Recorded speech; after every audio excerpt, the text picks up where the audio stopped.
My dear student, loves to all.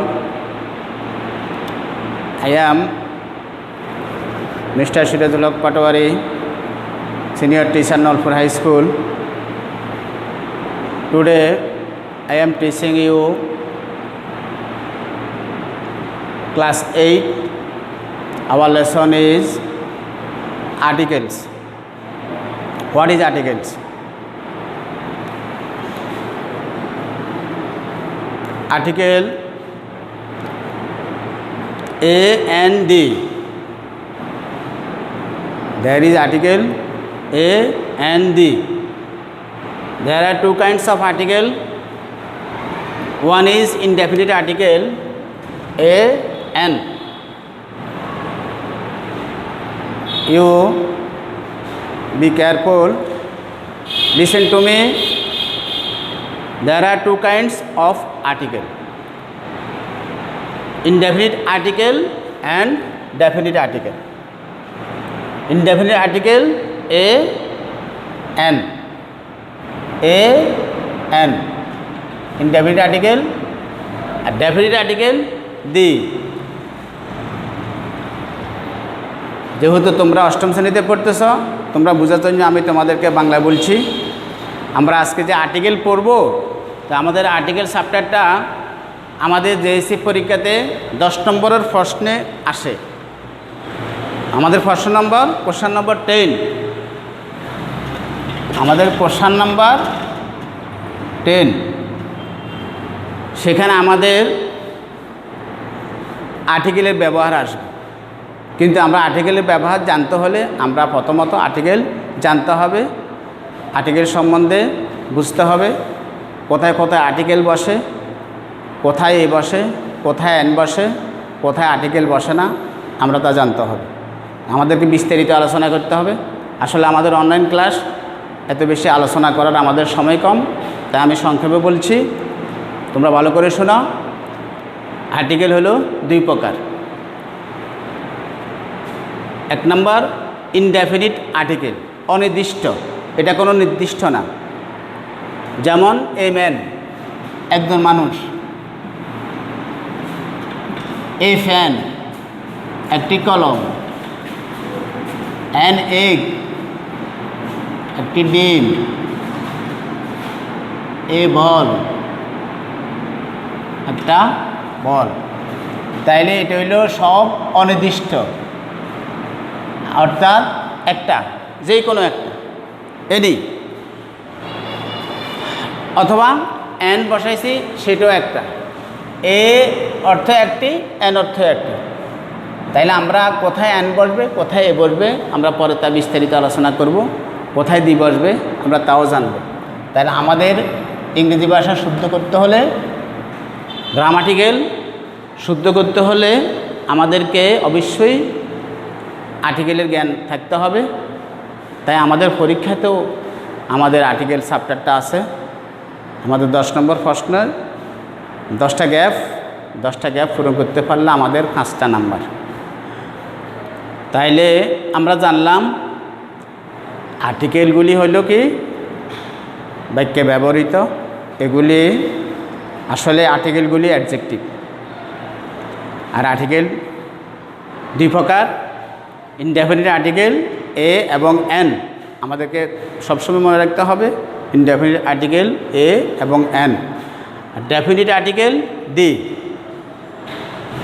এ এবং NK এই জন্য ইনডেফিনিট আর্টিকেল বলে, এটা কোনো ব্যক্তি বস্তুকে নির্দিষ্ট করে বোঝায় না, সেটাই ইনডেফিনিট আর্টিকেল।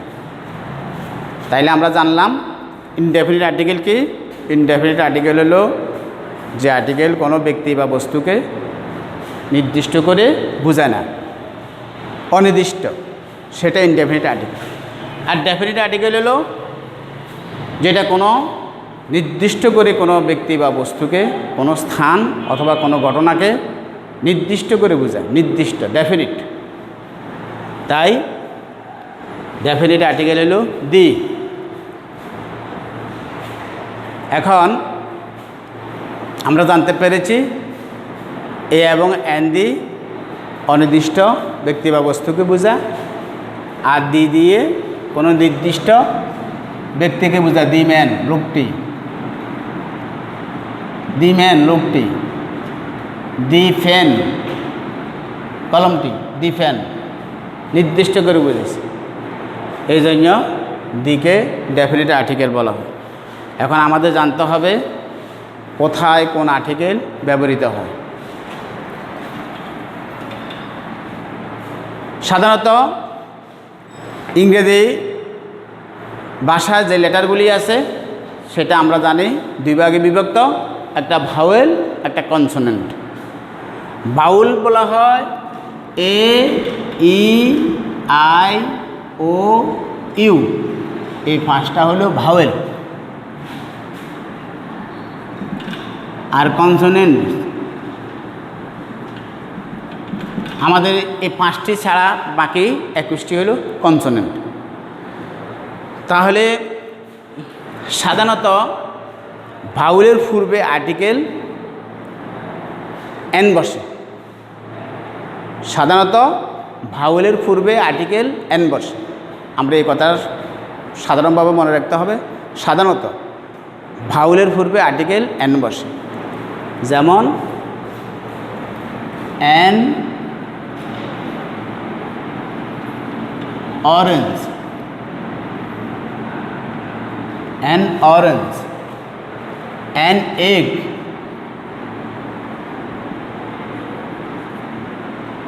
একটি কমলা লেবু, অ্যান অরেঞ্জ, একটি ডিম, অ্যান এগ। তারপরে অ্যান আইডিয়াল,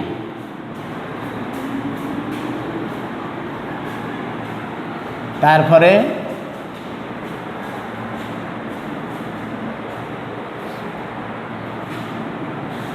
আমরা অ্যান এন্ড,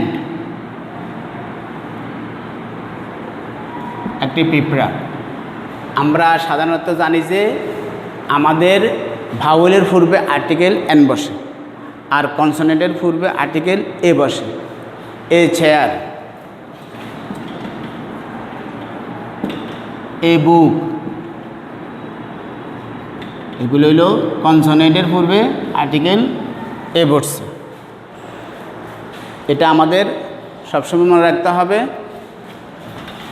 ভাওয়েলের পূর্বে সাধারণত আর্টিকেল এন বসে আর কনসোনেন্টের পূর্বে আর্টিকেল এ বসে। আবার এটার ব্যতিক্রমও আছে। যেমন ও যদি ওর মতন উচ্চারিত হয় তখন ওর পূর্বে আর্টিকেল এন না বসে এ বসবে। যেমন এ 1 টাকা, তাহলে এখানে বসার কথা ছিল ওর আগে এন, কিন্তু এখন বসছে কি এ। কেন ব্যতিক্রম কেন হলো? ও যখন ওয়ার মতো উচ্চারিত হয়েছে 1, এ 1 টাকা। এই ওয়ান আইড ম্যান, একজন একশোকা লোক, এ ওয়ান আইড ম্যান। তারপরে ইউ যখন ইউর পূর্বে ইউর মতন উচ্চারিত হয় তখন ওয়ার পূর্বে আর্টিকেল এন না বসিয়া এ বসবে। এই ইউজফুল থিং।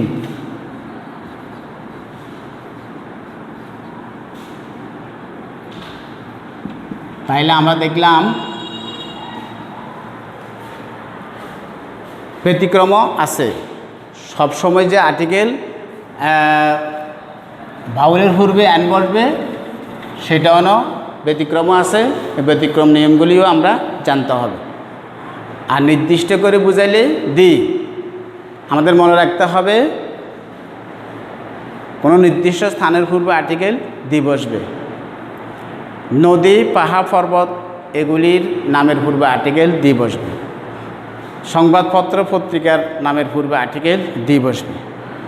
গ্রহ, নক্ষত্র, পৃথিবী এগুলির নামের পূর্বে আর্টিকেল দি বসবে। দি সান, দি মুন, দি আর্থ। এখন আমরা সেই নিয়মগুলি অবশ্যই জানব, কিন্তু আমাদের যেহেতু সময় কম তাই আমরা পরীক্ষাতে কী ধরনের আমাদের পরীক্ষাতে আসবে সেটা একটা মডেল কোশ্চান। আমি এখানে একটা মডেল কোশ্চান লিখেছি, কোশ্চান নম্বর 10। এই ধরনের একটা আমাদের পরীক্ষাতে আসবে। Use articles and use cross where an article not needed. দেখো Bangladesh is dash country of dash rivers. Some of dash rivers are dash famous, but some of dash big rivers have died off.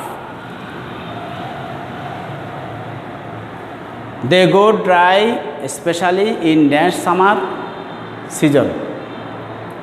Then we have to face dash extreme situation, but during dash rainy season, all dash rivers are full of dash brim. তাইলে আমরা দেখি Bangladesh is a country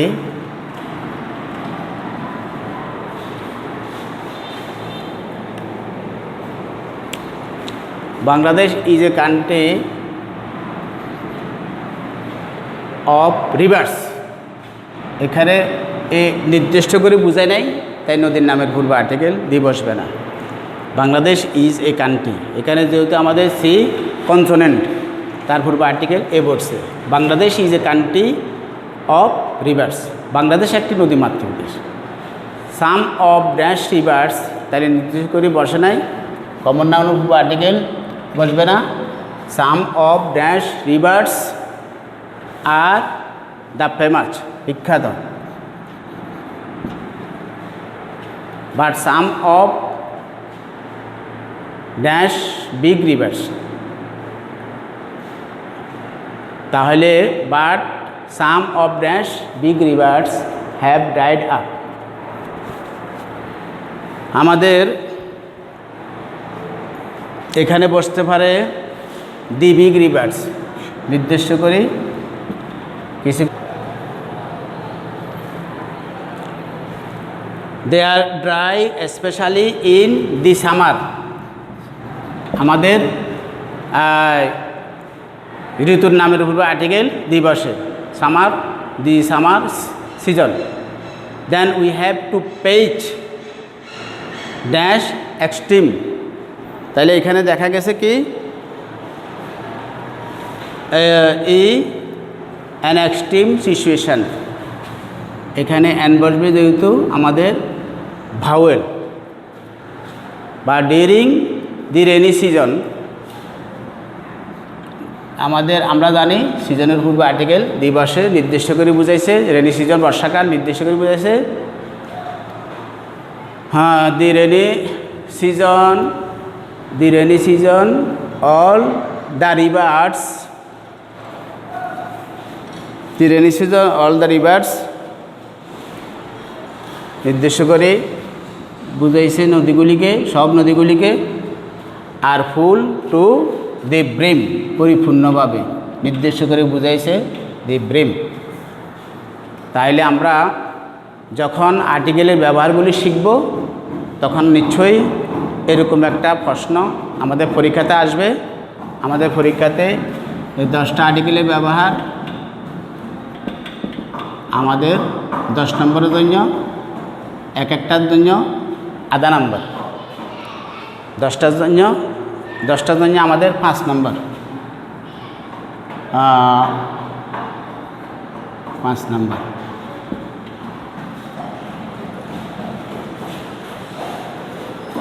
তাহলে তোমরা নিশ্চয়ই আশা করি article সম্বন্ধে তোমাদের আজকে কিছু ধারণা হয়েছে। আশা করি সামনে আমরা আরও আর্টিকেলের উপরে ক্লাস নিব, তোমরা বাড়িতে প্র্যাকটিস করবে। প্র্যাকটিস করতে করতে দেখবে যে তোমাদের কাছে এটা খুবই সহজ হয়ে গেছে। আশা করি তোমরা ক্লাসটা খুব ভালোভাবে উপভোগ করেছ। সবাইকে ধন্যবাদ। আল্লাহ হাফেজ।